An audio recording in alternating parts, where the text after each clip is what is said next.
அருமையான கிராம ஜனங்களே, உங்களுக்கு ஒரு நற்செய்தி சொல்ல வந்திருக்கிறோம். இந்த நற்செய்தி இயேசு கிறிஸ்து பற்றியது.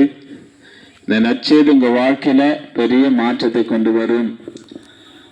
ஆண்டவர் சொல்லுகிறார், கர்த்தரை தேடலுக்கோ ஒரு நன்மையும் குறைபடாது. இயேசுவை நாங்க தேடி போனோம், இயேசு எங்களை கைவிடவே இல்லை. எங்களுக்கு செய்த நன்மைகளை ஏசப்பா எங்களுக்கு செஞ்ச நன்மைகளை உங்களுக்கு சொல்ல வந்திருக்கிறோம். உங்களுக்கு நன்மை செய்வார், உங்களுக்கும் ஆண்டவர் ஆஸ்வதிப்பார். ஏன்னா அவர் தான் அவளை படைச்சவர், அவர் தான் நம்மளை உருவாக்கினவர். நம்ம நல்லா இருக்கிறதுக்காக சிலுவையில, கல்வாரி சிலுவையில கைகளிலே கால்களிலே ஆணடிக்கப்பட்டார். கல்வாரி சிலுவையில ரத்தம் சிந்தினார். இயேசு கிறிஸ்துவின் ரத்தம் சகல பாவம் நீக்கி நம்மை சுத்திகரிக்கும். எப்படிப்பட்ட பாவங்கள் உங்க வாழ்க்கையில் இருந்தாலும், எப்படிப்பட்ட சாபங்கள் உங்க வாழ்க்கையில் இருந்தாலும், நீங்க அநேக பரிகாரம் பண்ணிருக்கலாம்.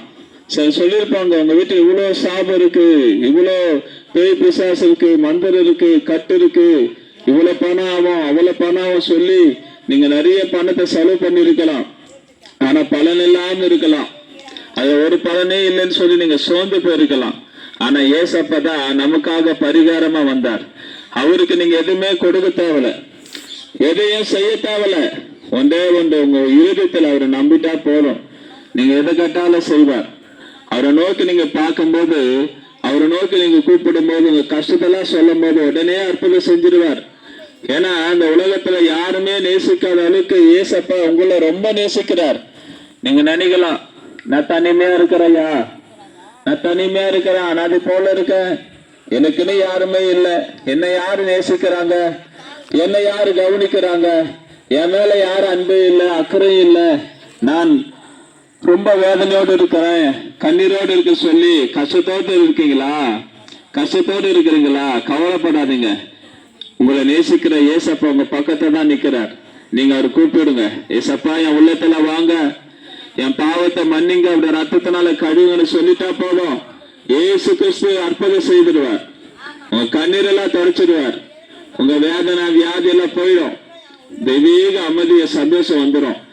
ஏசு உங்க உள்ளத்துல வந்துட்டா இதுவரை பார்க்காத, அனுபவிக்காத சந்தோஷத்தை, சமாதானத்தை நீங்க அனுபவிப்பீங்க. அதுக்குதான் அந்த கிராமத்தோறும் இந்த மெய்யான ஆண்டவராய் இயேசு கிறிஸ்து அன்பை பற்றி சொல்லி கொண்டு வருகிறோம். தேவன் தம்முடைய ஒரே பேரான குமாரன் உலகத்தில் அனுப்பி ஒருவரு கெட்டு போகாமல் எல்லாரும் நித்திய ஜீவன் அடைமடிக்கு, அதாவது எல்லாரும் பரலோகத்தை அடைமடிக்கு ஏசப்பா அந்த பூமியில வந்து நமக்காக சிலுவை சுமந்து நம்மள இவ்வளவு அன்பா இருக்கிற சொல்லி தன் உயிரையே கொடுத்துட்டார். மரித்து 3 நாள் உயிர்த்தெழுந்தார். இயேசு மீண்டும் வரப்போகிறார். நான் வாழ்கிற காலம் ரொம்ப கடைசி காலம், ரொம்ப கொடிய காலம். பஞ்சங்களும் கொள்ள நோய்களும் பூமிதிர்ச்சிகளும் வரும் என்று பைபிள் எழுதிருக்கு. சமீபத்துல கூட இந்த கொரோனா பார்த்த எவ்வளவு பெரிய கஷ்டமும் வேதனை கண்ணீர்கள். ஆகினால வரப்போகிற அழிவுக்கும் நித்திய நரகத்துக்கு தப்பித்துக்கொள்ள ஒரு வழி உண்டு. அதுதான் இயேசு கிறிஸ்துவின் வழி. இந்த இயேசு கிறிஸ்து நிச்சயமா உங்களை ஆசீர்வதிப்பார். இவரை நம்புங்க. எந்த கஷ்டத்திலையும் இவரை நோக்கி கூப்பிடுங்க, அற்புதம் நிச்சயமா நடக்கும். உங்களுக்காக ஜெபிக்கட்டுமா? நீங்க எங்க இருந்தாலும் கண்ணை மூடி, ஏசப்பா எனக்கு ஒரு அற்புதம் செய்யுங்க, எனக்கு விடுதலை தாங்க, நிச்சயமா கேளுங்க, அற்புதம் உங்களுக்கு நிச்சயம் நடக்கும். அப்பா பிதாவே, இந்த கிராம மக்களை ஆசீர்வதிங்கப்பா, ஒவ்வொரு குடும்பங்களையும் ஆசீர்வதியும். இந்த கிராமத்துல சிறுவர் வாழ்வர் பெரியவரெல்லாம் ரட்சியும். யாரெல்லாம் வேதனையோடு கண்ணீரோடு கஷ்டத்தோடு இருக்கிறாங்களோ அவங்க கஷ்டத்தெல்லாம் மாற்றுங்கப்பா. கர்த்தர் மேலும் பாரத்தை வைத்து விட அவர் உன்னை ஆதரிப்பார். நீ பயப்படாதே, நான் உன்னோடு கூட இருக்கிற சொன்னீங்களே. இந்த கிராம மக்களை ஆசீர்வதித்து உங்களோடு இருந்து ரட்சித்து உங்களுடைய வருகைக்கு எல்லாரும் ஆயத்தப்படுத்துங்க. இயேசு நாமத்தில் பிதாவே, ஆமென்.